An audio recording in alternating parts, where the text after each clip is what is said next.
Welcome back, guys. It is now episode 3 of Life After Prep. Definitely feels like prep was a very, very, very long time ago. So, where do I even begin? I always have to ask, hey, Lay, what did we do? What did we do this week? Gasparilla. Yeah? And then we had took the kids to the Children's Museum on Sunday, and then we went shopping. Oh, we went shopping together. That's so weird. Oh, you mean like normal stuff that normal couples do? I don't remember. I don't think we've ever been shopping together. Okay, that's all I needed you for. In Noosa, I think I bought a pair of pants with you. Yeah, that's right. Sorry, I really digress there. We went into Victoria's Secrets, and I was like trying to convince you to buy lingerie. Oh, yeah, I'm like, I don't do that. Like, lingerie. You're like, no, I'll just like wear one of your shirts. So we've established I don't have pajamas. I just wear whatever is laying around. Thank you, babe. So yeah, we had a really fun weekend actually. It's all coming back to me right now. So Gasparilla, it is a kind of regular event that is held here in Tampa, Florida. Apparently, I did some research on this. They've been celebrating Gasparilla since 1904. 1904! Meanwhile, Australia's like, wow, what is this? We literally just kind of separated ourselves and became independent of the British back in 1901. So these guys have been having parties in 1904. It's kind of crazy to think how new Australia is comparatively. But anyway, so Gasparilla, it is around the idea of this pirate who kind of invaded the Tampa Bay.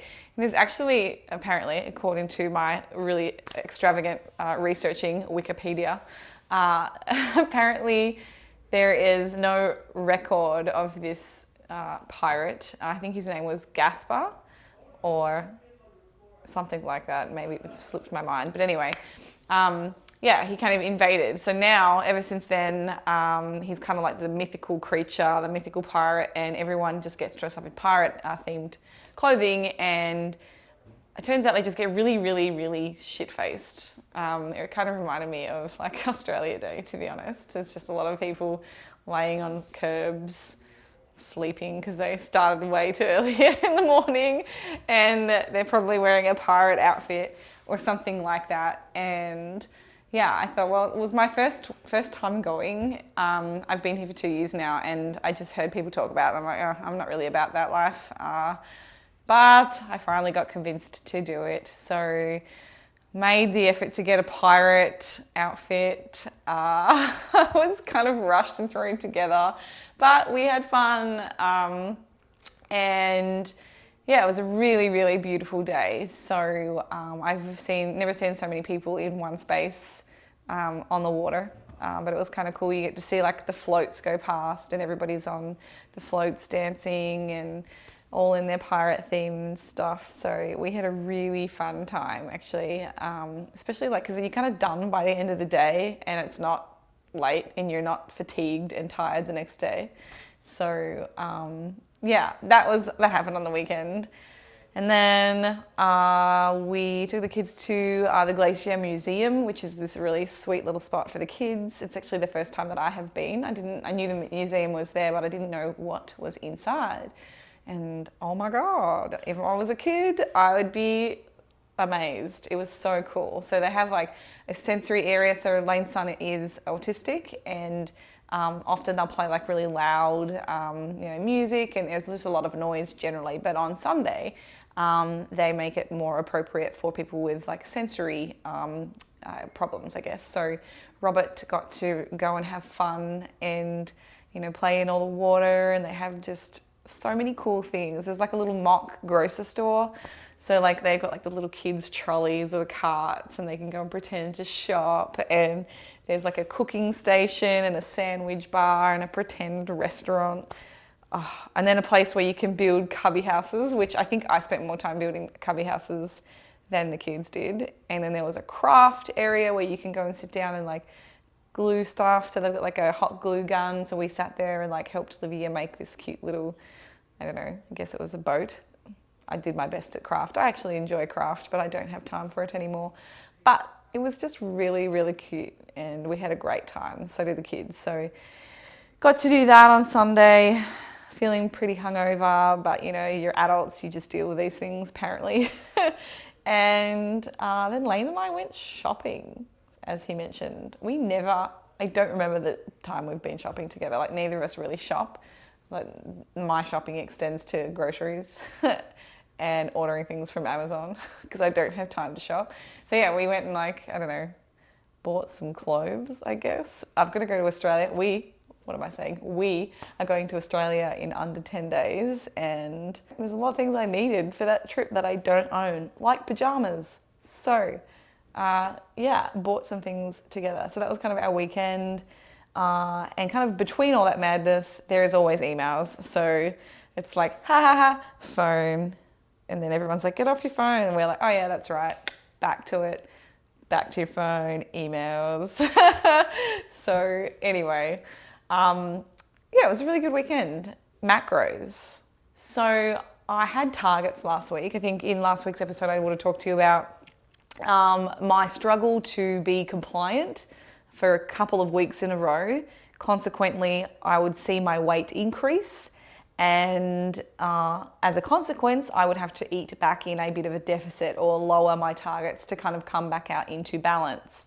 So this week, I actually hit my targets. Yay! Despite the fact that we had a nice day of drinking, but I certainly, the funny thing was, because we started earlier in the day, we got up, we trained, got a really great workout in, hit some PRs in my glute thrusts, which is awesome. I'm seeing some big improvements now that my energy levels are kind of better. I had a good morning training, and then I kind of only got one meal in, and then we were like, oh, you've got to go to the event. So it wasn't actually that hard to hit my targets on that day because I didn't have food coming in all day and then evening having something to drink. So managed to do fairly well and managed to see very little weight gain this week, which is always a win for those of you who are reverse dieting. You're like secretly hoping your weight doesn't go up, but you want to help, repair your metabolism so you eat more anyway. So that leads me to this week. So my targets are actually increased, which is always a good thing. So I took my protein, obviously, is always going to stay the same. I don't really mess with that too much. I kind of like and enjoy protein. So it's quite high, or it's certainly on the upper end. I think my base now on my current lean body mass, I think I'm sitting at about 2.9 grams of protein per kilogram of lean body mass. And I'm eating 155 grams of protein, or 150, within that range. And then I took my carbs to 185 this week, I'm going to say. And my fats were 57.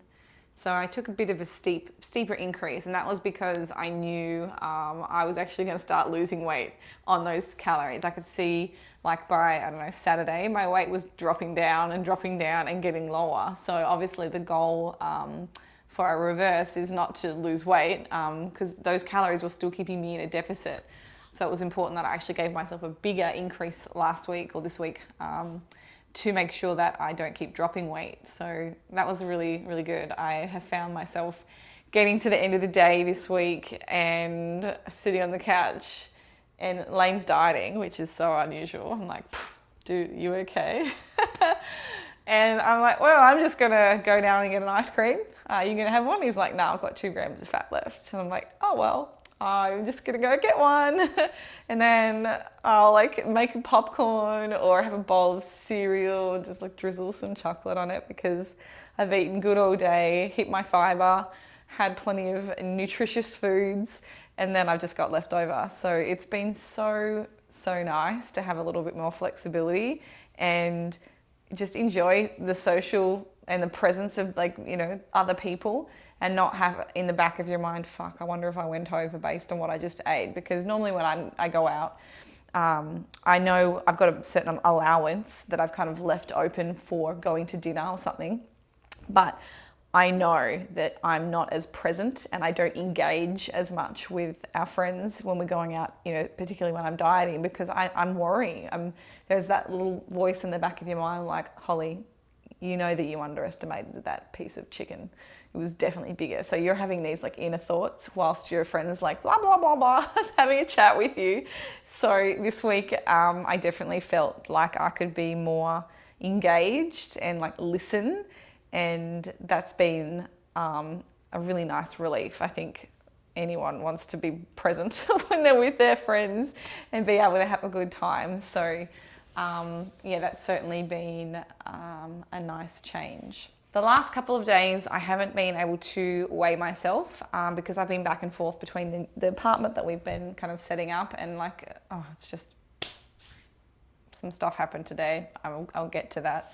But anyway, I haven't had a scale down there. So I haven't taken my weight all week, but I do feel like I've probably put on a little bit just in the last couple of days since increasing my calories. And I haven't done all of my cardio yet this week. So it's now Friday here. I've had 5 days on the targets, but I still need to get in an extra 2 cardio sessions. So what I am hoping is that I'm feeling this way and I feel like my weight might have gone up, but I'm still to get a lot of my calorie burn in the coming days, in which case that will probably see my weight go back down. I'm just guessing based on how I look in the mirror.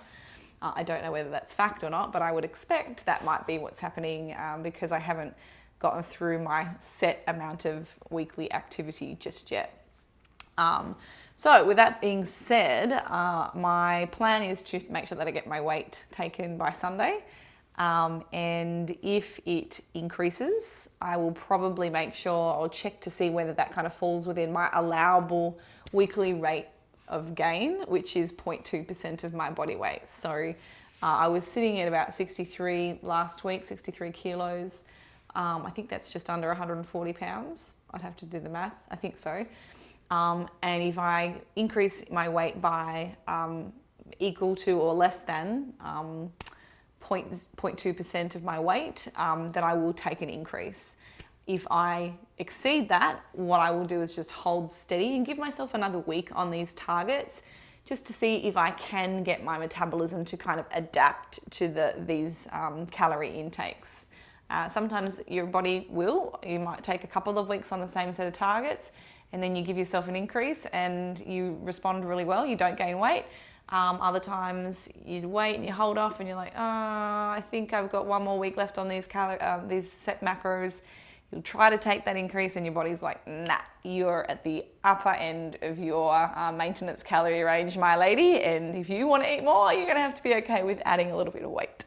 So we'll see. So I don't know the outcome yet, but I might be taking my calories up. I might be holding steady, but if so, it will be very small and probably somewhere in the realm of maybe a 5% increase. But if you are somebody that's wanting to learn a little bit more about the reverse diet process, I do happen to have a book on reverse dieting. So if you haven't got a copy yet of the complete reverse dieting guide, all the links are in the description, so you can go and check that out. It is a very detailed or in-depth look at the whole process of reverse dieting, who it might be useful for, how to actually practically implement a reverse diet. You know, it tells you all about the things to look out for, how to make adjustments each week, how to modify your cardio.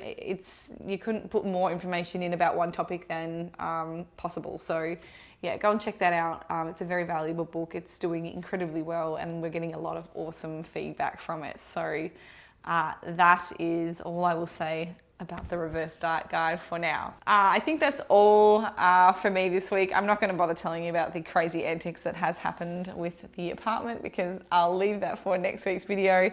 But if you like these videos or if there are things that you would like to learn more about, please comment below. That's the only way that I know what you want to hear from me. I have done a lot of educational videos and we talk about different topics kind of within each of the different series that I've put together for you. But if there is something that you would like to know more, please ask. I will do my best to answer any questions that are asked in the previous week's videos. So I do get on there, I do take a look, and I want to make sure that this is valuable for you outside of just knowing what I do in my day-to-day life. So Thanks again for watching. If you're not subscribed to my channel, please subscribe and go and check out all the other videos. There are a bunch of them on various different topics. And share, of course. If you like these videos, please share them with your friends. Maybe you'll do a good deed for the day and help somebody else make a lifelong behavioural change that, you know, sees them in a new physique and a new body and just generally doing better on the whole. So thanks again, and we'll see you at next week's episode 4.